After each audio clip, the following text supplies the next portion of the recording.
Sean, what is it like to be so buff? Guess it's as though I feel like a king. Look at all those around me. And I feel as though they're my subjects, looking for someone to guide them on the path of buff. When they were younger, Tyler and Sean Haney were very close. However, since Sean has become obsessed with his muscles and how they look, the relationship has faded. How has Sean becoming buff affected you? Well, we were like any other two kids, we'd be outside playing like basketball, football, with their neighbors, and it really was a lot of fun. And then, I remember the day, this so clear, it was Christmas morning, and Sean got his first weight set, and things really changed after that. I remember the day after Christmas, I went downstairs, and I asked him if he wanted to go play some catch, and he said no, I got a lot of work to do. So, assuming it was schoolwork, I came back a little bit, and he was curling a weight, and that image stuck in my head for a while, because he was always curling the weight after that. Every time I saw him, he was lifting it. I'm like, Sean, you gotta stop. That's not right. Kids don't do that. They're supposed to have fun. And he looked at me right in the eyes and he said, Tyler, I am having fun. Tyler, tell me about your 8th grade graduation. I really think that was, the nail in the coffin for my relationship with Sean as a brother. The one kid I wanted to see there was Sean. He's the kid I grew up with. He instilled values in me and everything. And he did go, and I remember I was up next, and I went to him and I said, Sean, I'm about to graduate. Isn't this cool? And he's like, yeah, man, congratulations. And when I was up, I looked at the chair, and he wasn't there. And I went in the bathroom, and he was in there, and he was squatting with weights. And not the type of squat you do over toilets either. Sean, how do you get to be so buff? Do you have any special workout regimens or secrets that you use? I started out as all the rest of the peons. When I was 8, I got my first gym set, and I was in there nonstop, curling, pushing, whatever it took to get to the top. That's what I did. I supplemented myself, huge amounts of protein, and as I went on, I found that I was starting to feed off of the weakness of those around me.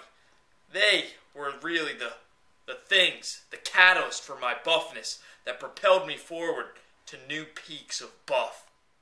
Michaela, how has Sean being buff affected your friendship with him? We're not as good as friends anymore.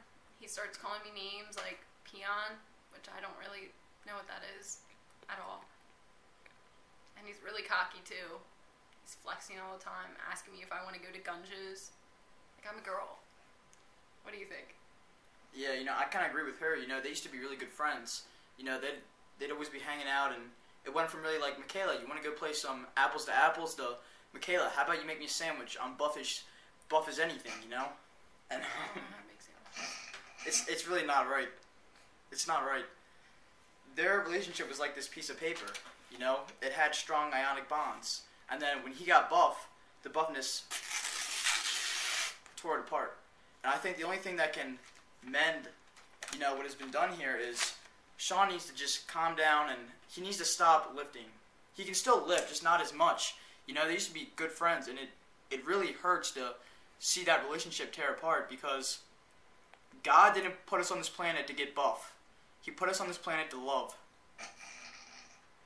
He could at least work out on his legs. He has chicken legs. Sean, do you think you're going to continue to stay buff as you age? Absolutely.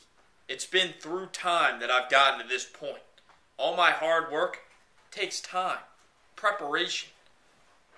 More time, more muscle, more protein, more reps. I'm just going to keep going forward, Age, not going to slow me down. Not even death is going to slow me down. I got buff pumping through my veins. You tell me if you ever think you're going to be buffer than me. I doubt it. So, Mr. Director, how has me being buff affected our relationship?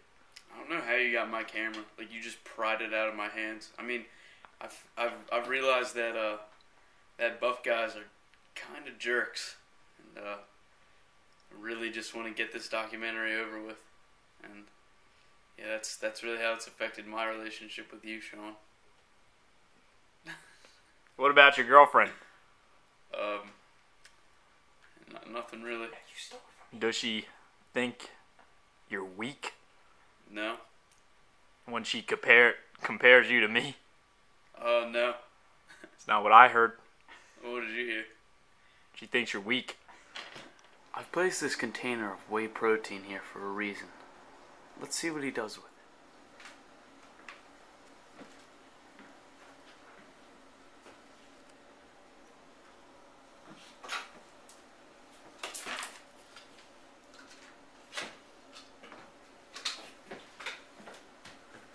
Absolutely pathetic. Here with us today, we have Dr. Mister. Dr. Mister is going to explain to us the effects of over-excessive working out. Doctor? Well, we conducted multiple brain scans of Sean Haney. And before working out, Sean Haney cared for others so much. He didn't have very much self-centeredness and didn't have a big old ego. But after working out, Sean Haney had so much self-centeredness and a huge ego and didn't care for others at all. Working out is not a very good thing.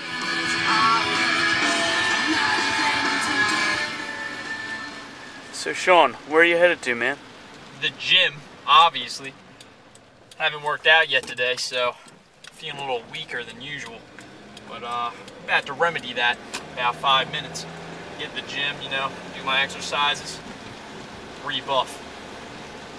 As Sean gets closer to the gym, he gets himself pumped up by listening to his pre-workout mix.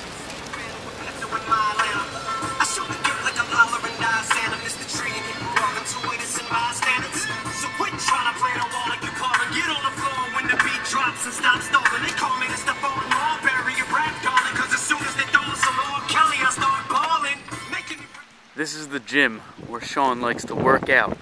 Get yoked, if you will.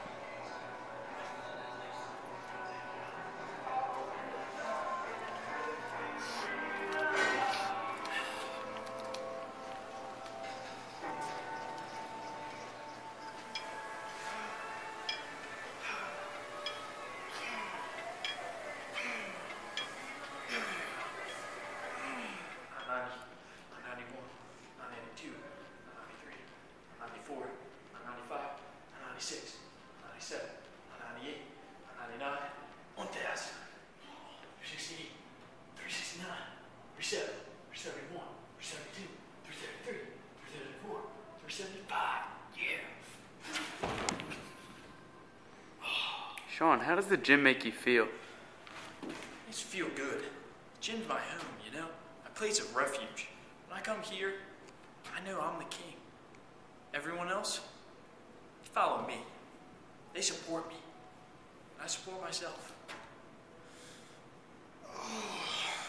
Sean, after what your friends and family have told you, do you think you're going to change your ways?